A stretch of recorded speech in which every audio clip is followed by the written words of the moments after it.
Hello students, आज हम आपके लिए लेके आए हैं 12th फिजिक्स एनसीईआरटी से एक मोस्ट इम्पोर्टेंट क्वेश्चन किरचॉफ का नियम। स्टूडेंट्स, बता दूं कि किरचॉफ का ये नियम जटिल विद्युत परिपथों को हल करने के संबंध में है।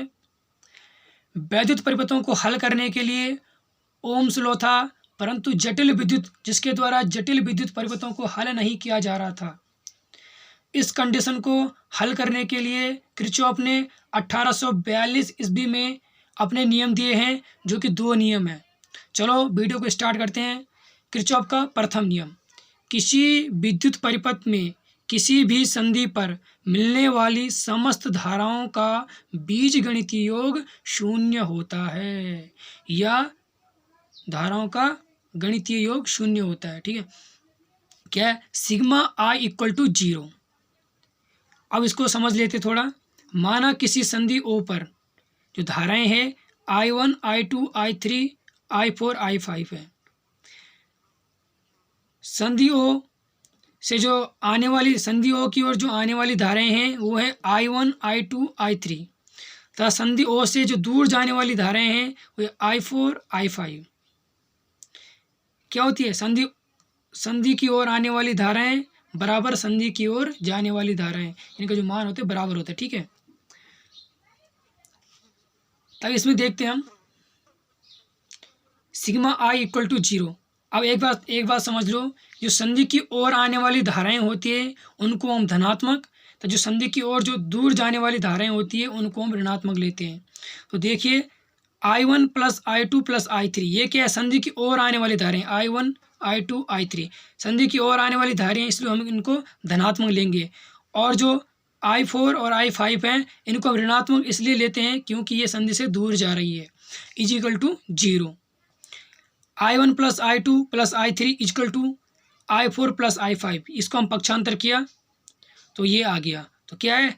संधि की ओर आने वाली धाराएं बराबर संधि से दूर जाने वाली धाराएं।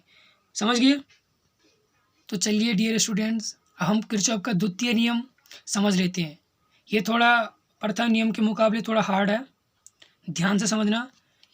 किसी बंद परिपथ के विभिन्न भागों में प्रवाहित होने वाली विद्युत धाराओं एवं प्रतिरोधों के गुणनफलों का बीजगणितीय योग उस परिपथ में उपस्थित कुल विद्युत वाहक बल के बीजगणितीय योग के बराबर होता है। Sigma I R equal to sigma E M F. तो क्या बोल रहे हैं ये? किसी बंद परिपथ के विभिन्न भाग कौन सा है? ये एक भाग ये है और एक भाग ये है, यानी एक भाग कौन सा है? ए बी सी डी, और दूसरा भाग कौन सा है? C D E F. ये 2 भाग हैं किसी बंद परिपथ के। प्रवाहित होने वाली विद्युत धारा, इसमें धारा कौन सी प्रवाहित हो रही है? I1 और I2, और इसमें कौन सी है? I1 प्लस I2, दोनों धाराएं हैं। ठीक है, उनके संगत प्रतिरोध कौन से हैं? R1, R2, R3 हैं। उस परिपथ में उपस्थित कुल विद्युत वाहक बलों के बीजगणितीय योग के बराबर होता है। तो समझ लिए थोड़ा। 2 बंद परिपथ हैं हमारे पास, कौन कौन से? ए बी सी डी, ये 2 बंद परिपथ है। और दूसरा कौन सा है? सी डी ई एफ, ये दूसरा बंद परिपथ है। तो हम प्रथम बंद परिपथ के लिए समझ लेते थोड़ा। ठीक है, अब प्रथम बंद परिपथ क्या समझा रहा है कि जो ये है I1 R1 minus I2 R2 equal to E1 minus E2। थोड़ा इसको समझ लेते हैं हम। ठीक है, तो देखिए प्रथम बंद परिपथ देखिए। ठीक है, कौन सा है? इसमें क्या है? धारा कौन सी है? I1, ये देखिए I1 धारा है। और दूसरी धारा कौन सी है? इसमें दूसरे प्रथम बंद परिपथ में I2 धारा है। तो एक धारा है I1, दूसरी धारा है इसमें I2, ये 2 धाराएं हैं। और इसमें विद्युत वाहक बल कितने हैं? कौन कौन से हैं? विद्युत वाहक बल देख लो। और इसमें विद्युत वाहक बल है E1 और दूसरा विद्युत वाहक बल है E2, इसमें 2 विद्युत वाहक बल हैं। ठीक है, तो देखिए I1 जो धारा है इसका संगत प्रतिरोध कौन सा है? R1 है। तो इसको लिख लीजिए, I1 धारा का संगत प्रतिरोध R1 और इसका I2 धारा का संगत प्रतिरोध है R2। इसके बीच माइनस क्यों आया? ये माइनस इसलिए आया है, कन्फ्यूज मत होना। ये जो धारा है इसकी दिशा है, देखिए विपरीत, इनकी दिशा विपरीत हो रही है। अगर ये ऊपर जाएगी इनकी दिशा विपरीत हो रही है, इसलिए इसको माइनस लेते हैं। और इक्वल टू, और इसमें विद्युत वाहक बल कौन सा है? इसमें E1 है वो इसमें E2 है, तो E1 या फिर E2 माइनस E1 या E1 माइनस E2 ऐसे कर सकते हैं हम इसको, ठीक है। इससे हम इसको समझ सकते हैं किसी बंद परिपथ के विभिन्न भागों में प्रवाहित होने वाली धारा उसका संगत प्रतिरोधों का बीच गणितीय योग, योग है ये, ठीक है, ये योग है, इसको कंफ्यूज मत होना, ये माइनस कहाँ से आया ये समझ गए, इक्वल टू उसके क्या है, विद्युत वाहक बल के योग के बराबर होता है। अब हम द्वितीय विद्युत बंद परिपथ के समझ लेते हैं, ठीक है। अभी E2 I2 R2 plus I1 plus I2 R3 equal to E2, ये कैसे आया है ये देख लो, एक बार समझ लेते हैं, ठीक है। अब क्या है, दूसरा बंद परिपथ कौन सा है हमारे पास, B, ये CDEF, ये दूसरा बंद परिपथ है।